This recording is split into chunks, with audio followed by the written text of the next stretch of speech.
கேரளாவில் ஒரு காஞ்சிபுரம் அதிசய முதலை வாகனம் கொண்ட மலையாள மகாலட்சுமி திருக்கோயில். அனைவருக்கும் வணக்கம். இன்று நாம் தரிசிக்கவிருப்பது கேரள மாநிலம் ஆலப்புழை மாவட்டத்தில் அமைந்துள்ள மிகச்சிறப்பான பள்ளிப்புறம் மலையாள மகாலட்சுமி திருக்கோயிலை பற்றித்தான். கேரளாவில் பொதுவாக பகவதி அம்மன் கோயில்களே அதிகம் இருக்கும்.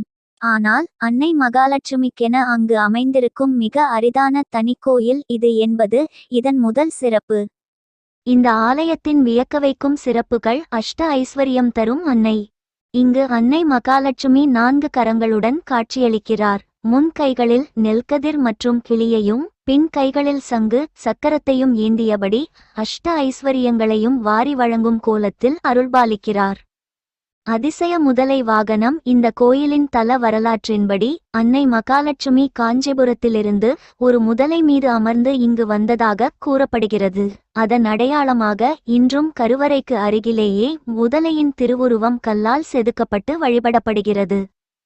9 கிரகங்களின் அதிதேவதைகள். பொதுவாக நவக்கிரகங்களைத்தான் நாம் தரிசிப்போம். ஆனால் இக்கோயிலின் நுழைவு வாயிலில் 9 கிரகங்களுக்குமான அதிதேவதைகள் ஒரே இடத்தில் அருள்பாலிப்பது வேறு எங்கும் காண முடியாத தனிச்சிறப்பாகும்.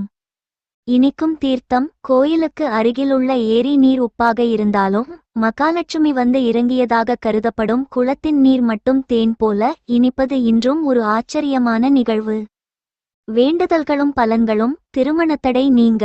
நீண்ட நாட்களாக தடைபடும் திருமணங்கள் இங்கு வந்து வேண்டிக்கொண்டால் விரைவில் கைகூடும் என்பது நம்பிக்கை. தம்பதி சமேத தரிசனம். அம்மன் கிழக்கு திசையில் சூரிய நாராயணனை பார்த்தபடி அமர்ந்துள்ளார். இவரை தரிசிப்பது நாராயணனையும் சேர்த்து தம்பதி சமேதராக தரிசித்த பலனை தரும். செல்வம் பெருக. பொருளாதார கஷ்டங்கள் நீங்கி இல்லத்தில் செல்வம் பெருக. நவராத்திரி மற்றும் மார்கழி மாதங்களில் இங்கு சிறப்பு வழிபாடுகள் செய்யப்படுகின்றன. கோயில் தகவல்கள்.